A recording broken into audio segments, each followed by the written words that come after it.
नमस्ते dear students. मेरा नाम है राहुल हंस चौधरी और मैं आप सभी का स्वागत करता हूं पीटी एजुकेशन के यूट्यूब चैनल पे। तो आज है हमारा सेशन नंबर 17। कैसा लग रहा है आपको सेशंस मेरे साथ? अभी तक हम लोग 16 सेशंस कर चुके हैं साथ में, जिसमें हमने बहुत सारी चीजें पढ़ी हैं।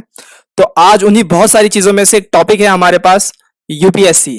आज हम पढ़ेंगे यूपीएससी और क्यों जरूरी है यूपीएससी, ये भी हम देखेंगे।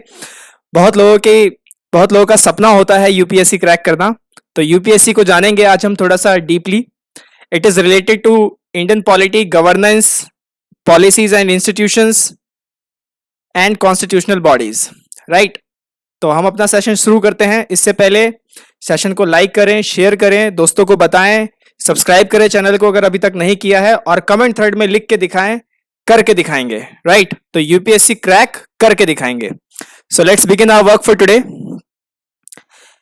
यूनियन पब्लिक सर्विस कमीशन, बहुत लोगों की मंजिल, बहुत लोगों का सपना, राइट।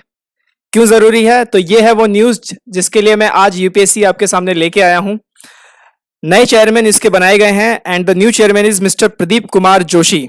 इनको अपॉइंट किया गया है यूपीएससी का नया चेयरमैन। तो हमारी तरफ से इनके लिए बधाई बहुत सारी, पीटी एजुकेशन की तरफ से।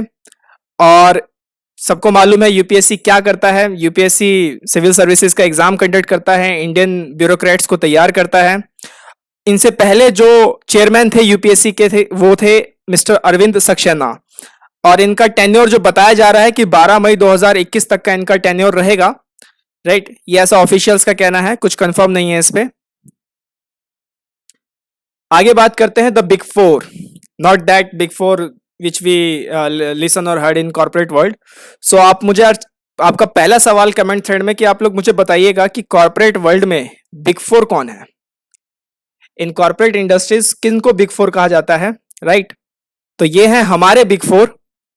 कौन कौन से? पहला है आपका कैग, सीएजी, दूसरा इलेक्शन कमीशन ऑफ इंडिया, तीसरा सुप्रीम कोर्ट एंड चौथा UPSC. These are the watchdog. ये वॉच डॉग्स हैं एक प्रॉपर मशीनरी के, कॉन्स्टिट्यूशनल मशीनरी को चलाने के लिए एक स्टेट के अंदर। ये वो प्रॉपर वॉच डॉग्स हैं। कैग काम करता है फाइनेंस रिलेटेड, ईसीआई काम करता है इलेक्शंस रिलेटेड, सुप्रीम कोर्ट काम करता है जुडिशरी रिलेटेड, और यूपीएससी काम करता है civil services related, right.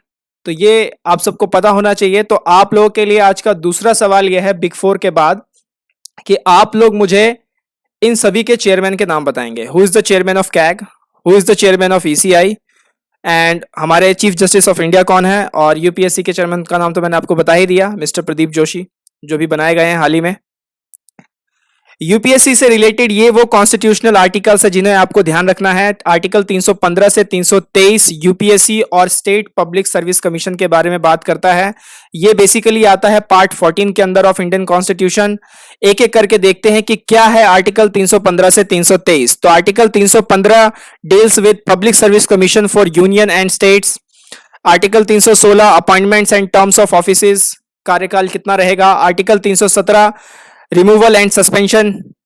Article 318 regulation related to service of members of commission. Article 319 prohibition as to holding offices by members of commission.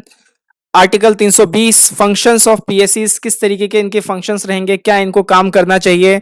320 में पूरा डिस्क्राइब है इसके बारे में। 320 थोड़ा इंपॉर्टेंट भी रहता है क्योंकि इनकी पूरी प्रोसीजर्स, क्या इनका मॉडस ऑपरेंडी रहेगा, इसके बारे में पूरा आर्टिकल 320 में काफी विस्तृत रूप से बताया गया है।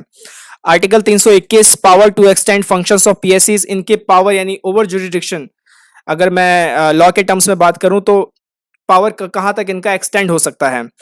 आर्टिकल 322 एक्सपेंसेस ऑफ पीएससीज, अगर आप कोई भी ऑफिस चला रहे हैं तो आपके खर्चे तो होंगे ही, उनको आपको मेंटेन करना आना चाहिए, उनको आपको रिकॉर्ड में रखना आना चाहिए। तो एक्सपेंसेस ऑफ पीएससीज पब्लिक सर्विस कमीशंस आर्टिकल 322 में आता है। आर्टिकल 323 रिपोर्ट्स ऑफ पीएससीज, ठीक है, क्या क्या रिपोर्ट इनकी पब्लिश होती है, सब रहता है साइट पे अवेलेबल। बेसिकली सिटीजन चार्टर भी होता है, ग्रीवांस रिड्रेशन मैकेनिज्म भी होता है, तो सब कुछ अवेलेबल रहता है फॉर द पब्लिक। इसके बाद इसका कंपोजिशन, इसमें एक चेयरमैन होते हैं और दूसरे मेंबर्स जो हैं वो प्रेसिडेंट ऑफ इंडिया द्वारा अपॉइंट किए जाते हैं, ये आप याद रखिएगा।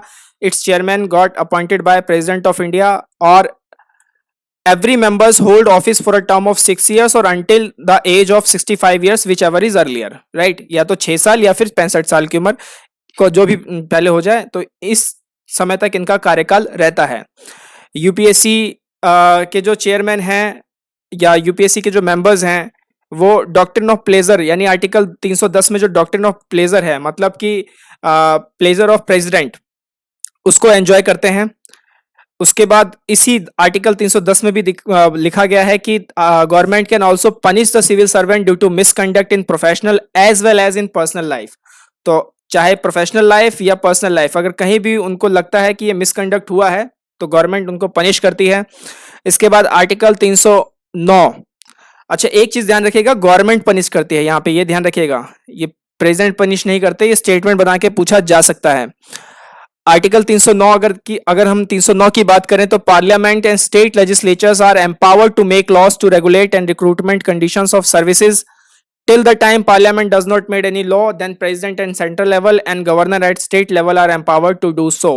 मतलब कि इनसे रिलेटेड जो कानून है वो संसद या फिर राज्य की विधायिका बनाएंगे, लेकिन जब तक कानून बन नहीं जाता तब तक सेंट्रल लेवल पे प्रेसिडेंट उसको देखेंगे, रेगुलेट करेंगे, और स्टेट लेवल पे गवर्नर उसको रेगुलेट करेंगे।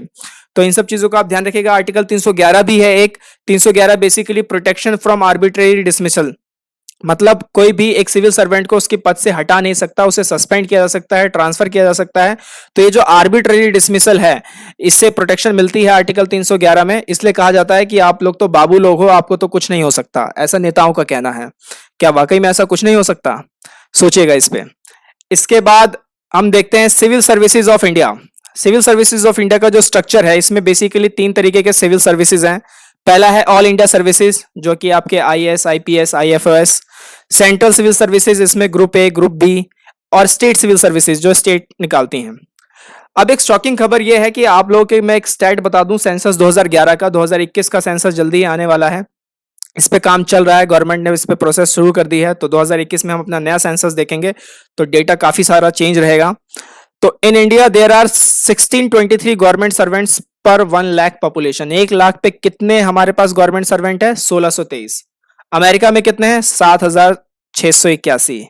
अगर सिर्फ सेंट्रल कर्मचारियों की बात करें गवर्नमेंट सर्वेंट्स में से तो 257 है इंडिया के अंदर ऑन 1 लाख पॉपुलेशन, और यूएसए में यही फिगर हो जाता है 840। तो ये सोचने वाली बात है कि हमारा देश भारत 132 करोड़ का है, और जहां अमेरिका अराउंड 33 करोड़ का देश है, वहां पे ये रेशियो बड़ी है और हमारे यहाँ ये रेशियो कमी है। तो एक स्कैरसिटी है सिविल सर्वेंट्स की, गवर्नमेंट सर्वेंट्स की हमारे देश के अंदर, राइट। ये फिगर इस बात को दिखाता है। तो इस पे देखेंगे क्या रहेगा आगे।